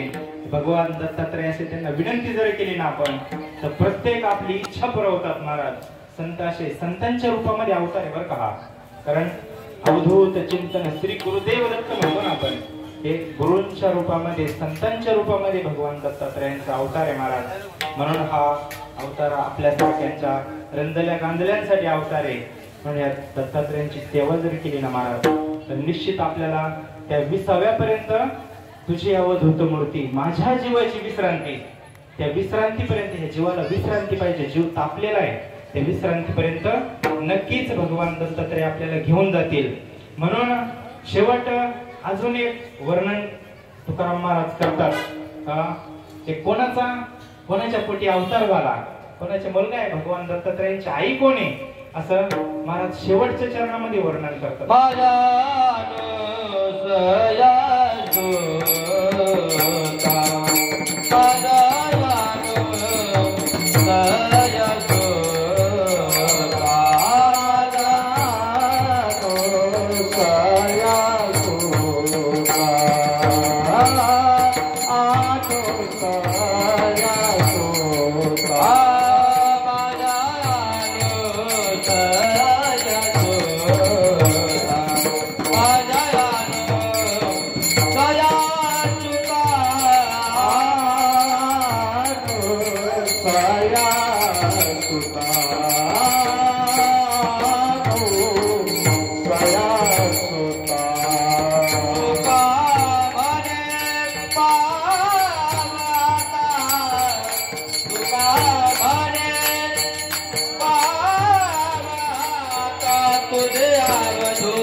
धन्यवाद सगळ्यांनाच. कार्यक्रम झालेलाच आता. फक्त 1-2 मिनिटं बाबा आपलं मनोगत व्यक्त करणार आहे, त्यांना 2 मिनिटं वेळ देऊया आणि सेवे समारोपाकडे घेऊन जाऊ. सगळ्यांचं सहकार्य होतं. भजनी मंडळ श्रवणाला आले, बरेच भजनी मंडळ आहे बरं का. नावं जर कोणाचं राहिलं असेल ते बरेच बाबा आहे, भारामोरून आलेले, वडगावचं भजनी मंडळ आहे, हे पण परिसरात. याचा परिचय एवढा तालुकाच, पूर्ण तालुक्याच्या बाहेरून पण आले. प्रवरा संगम कुठे आहे महाराज, तिथून आलेले काय काय तालुका. सगळ्यांचा सहकार्य आणि सगळ्यांचा सहभाग आहे आणि सगळे एक जेव्हा होतं ना महाराज, एकामध्ये आनंद आहे. जोपर्यंत भेद असतो ना, जीवाच्या ठिकाणी भेद आहे, तोपर्यंत त्याला ते समाधान भेटत नाही.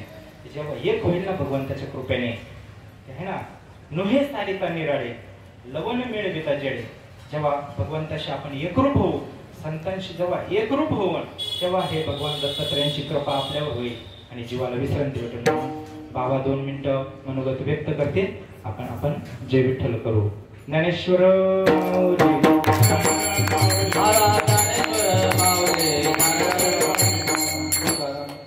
जय हरिमंडळी.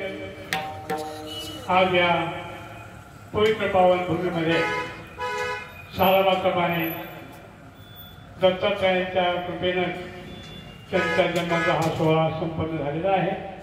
आता फक्त महाप्रसाद बाकी आहे. माझ्या माहितीप्रमाणे सन 1990 पासून म्हणजे 34 वर्ष झाली त्या कार्यक्रमाला.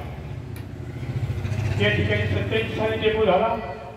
87 नंतर सर्व कर्मचाऱ्यांच्या वतीने या मंदिराची उभारणी झाली आणि उभारणी होऊन तेव्हा मग या ठिकाणी आम्ही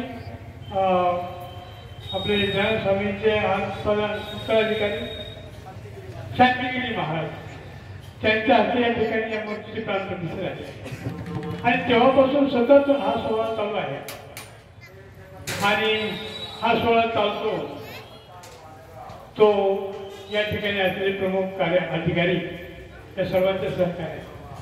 मला आनंद झाला आहे. मी गेली 12 साली रिटायर होऊन दरवर्षी या ठिकाणी उपस्थित असतो.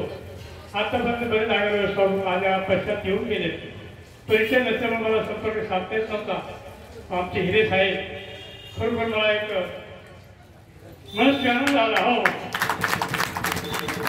एसटीची हिरा आहे.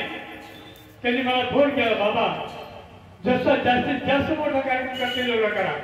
असं वाटतं आता माझं कुठल्या आगार व्यवस्थापकाने मला वापरलं नाही रिटायरमेंट नंतर. मी आता नाही रिटायरमेंट नंतर आता कोणी बोललं नाही. मी सर्वांच्या वतीने साहेबांचं अभिनंदन करतो. तसेच सर्व कर्मचारी सर्व कॅटेगरीतील सर्व समाजातील सर्व धर्मातील कर्मचारी एकत्र हा सोहळा साजरा करतात. मला त्यांनी एकच विनंती करायची आहे, तुम्ही असे आज लपून शस्त्र मारण्यापेक्षा ज्यांच्या जी कला असेल, जी आवड असेल, उदाहरणार्थ आमचे सुनील भाऊ मुंडे राजा भोकर या ठिकाणी आले धुळ्यावरून, सुंदर गायक आहेत, पक्ष बालक आहेत. आपल्या कर्मचाऱ्यांमध्ये अशी गुणवंत मंडळी आहेत. ते गुणवंत मंडळी यावं. साहेबांनी सांगितलं किती पण बसा, त्या ठिकाणी 2 माणसं बसते. मला असं म्हणायचं पुढच्या वर्षी 10-5 माणसं बसवा.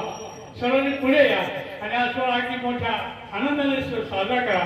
पैशावर सोहळा साजरा होत नाही, तन मन धनाचे कार्यक्रम साजरा झाला पाहिजे. तर आपण तन मन या ठिकाणी द्या आणि हा कार्यक्रमाचा उत्साह वाढवा. मी तुमच्यासाठी जोपर्यंत मी दत्तरायांना विनंती केली, माझे हातपाय भक्कम आहेत, ही माझी कर्मभूमी आहे. मी या ठिकाणी 87 पासून कर्म केलेलं आहे, कार्य केलेलं आहे. तर या ठिकाणी मी मरेपर्यंत या दत्ताच्या जयंतीला मी हजर राहील. सर्वांनी साथ द्या. महाराज आपले आहेत, तुमचे आमचे मुंडे साहेब आहेत, बरीच मंडळी गायक आहेत. सर्वांना हा सोहळा चांगल्या पद्धतीने साजरा करावा असं मी सर्वांना विनंती करतो. साहेबांनी पुढच्या वेळेस आम्हाला पाचारण करावं अशी विनंती करतो. पुन्हा पुढच्या वेळेस साहेब 2 मिनिटं बोलतो.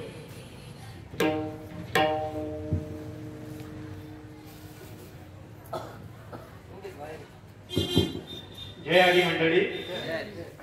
आपण म्हणजे आता कनाडे बाबांनी जे सांगितलं की आपला हा डेपो 1987 ला ओपन झाला आणि त्याच्यानंतर 1990 पासून आपण म्हणजे आज आपण जी दत्त जन्मय उत्साह साजरा करतो, तो उत्साह साजरा करण्यासाठी म्हणजे जर ते दत्त प्रभूंनीच मला पण जर विचार केला की तो मार्ग दाखवला की आपण पण म्हणजे आतापर्यंत जे सालाबादाप्रमाणे ज्या पद्धतीने आपण दत्त जन्मोत्सव साजरा करत होतो तो त्याच पद्धतीने साजरा करावा. जसं आता मला जर विचार केला की माझी येवला आगारात म्हणजे आता ही 2री दत्त जयंती आहे आणि जर विचार केला मला सांगावा म्हणजे आता या वर्षाला मागच्या वर्षापेक्षा मागच्या वर्षी तर मी नवीन होतो, पण ह्या वर्षाला जर विचार केला की आमचे जे कर्मचारी आहेत त्यांच्यात पण जे सुप्त गुण आहेत ते सुप्त गुण पण म्हणजे वरती येत आहेत आणि मला याचा मनस्वी आनंद आहे की माझ्या आगारातील जे कर्मचारी आहेत त्यांच्यात पण जे गुण आहेत की जसं वारकरी संप्रदाय जर म्हटला तर याची फार मोठी जर गाथा म्हणजे जर विचार केला की आपला महाराष्ट्र किंवा महाराष्ट्रात किंवा नव्हेच तर भारतात सुद्धा आपण जे सर्व धर्म समभाव जो बांधून ठेवायचं काम जे केलेले आहे ते वारकरी संप्रदायाने केलेले आहे. त्या वारकरी संप्रदायाचं कार्य फारच मोठं आहे. त्या कार्यक्रमाला म्हणजे आमच्या आगारातीलच बाबा मेरे बाबांनी त्यांना मी फक्त सांगितलं की आपल्याला असा असा कार्यक्रम करायचा आहे तर तुमची उपस्थिती पण पाहिजे. तर त्यांनी सुद्धा जर त्यांचा आज म्हणजे जर विचार केला की त्यांच्या गावाला नव्हे त्यांच्या घरीच कार्यक्रम असतो तरी सुद्धा आपल्याला वेळ दिला. तसेच आपले जर विचार केला की हे जे भजनी मंडळ आहे माझे कर्मचारी असतील त्याच्यानंतर जे बाहेर गावाचे जे आपल्या तालुक्याच्या बाहेरील ज्या भजनी मंडळाने म्हणजे हा जो कार्यक्रम आहे त्या कार्यक्रमाची शोभा वाढवण्यासाठी आपला जो बहुमूल्य वेळ दिला. जसे मेरे बाबांनी त्यांच्या कीर्तनात सांगितलं की आपले जसं हे कुरुक्षेत्रच आहे की आपल्यालाही म्हणजे घडीची सवड नसते. जसे आता माझे कर्मचारी जे असतील की आताच आपल्याला सेवा करायला जायचं जे काहीचा वेळ झालेला आहे सेवेवर जाण्यासाठी म्हणजे आपल्याला जी सेवा द्यायची त्याच्यासाठी तरी सुद्धा आवर्जून जमलेले आहे. आपल्याला जर विचार केला दर वर्षापेक्षा यावेळेस आपल्या कार्यक्रमाला गर्दी पण आवर्जून झालेली आहे. तरी मी जेवढ्या ह्या कार्यक्रमासाठी या कार्यक्रमाची सांगता करण्यासाठी किंवा हा कार्यक्रम यशस्वी करण्यासाठी जे ज्ञात अज्ञात हात लागले त्या सर्वांचे मी आगार प्रशासनाच्या वतीने व आगार व्यवस्थापक म्हणून येथे आभार व्यक्त करतो. आणि मी बाबांना दराडे बाबांना अशी ग्वाही देतो मी पुढच्या वर्षी या डेपोत असो किंवा नसो परंतु दरवर्षी हा कार्यक्रम यापेक्षा द्विगुणित होत राहील अशी मला गॅरंटी किंवा खात्री आहे. तरी येथून पुढे सुद्धा हा कार्यक्रम असाच पुढे न्यायची जबाबदारी माझ्या आगारातील सर्व कर्मचाऱ्यांची तसेच येथे येवल्या पंचक्रोशीतील नागरिकांची आहे. त्यामुळे मी जरी नसलो किंवा असलो पुढच्या वर्षी तरी सुद्धा हा कार्यक्रम येथून पुढे अनंत काळापर्यंत असाच सुरू राहील अशी मला खात्री आहे. या कार्यक्रमाप्रसंगी सर्व जमलेले जे भाविक आहेत त्यांचे पुनश्च एकदा मी आभार व्यक्त करतो.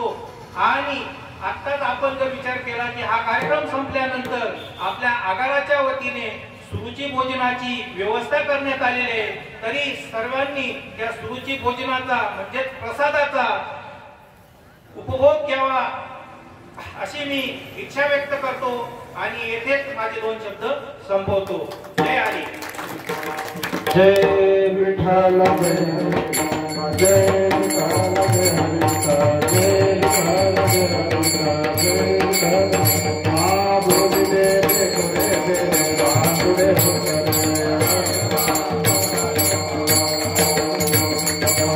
माझे विचार विकार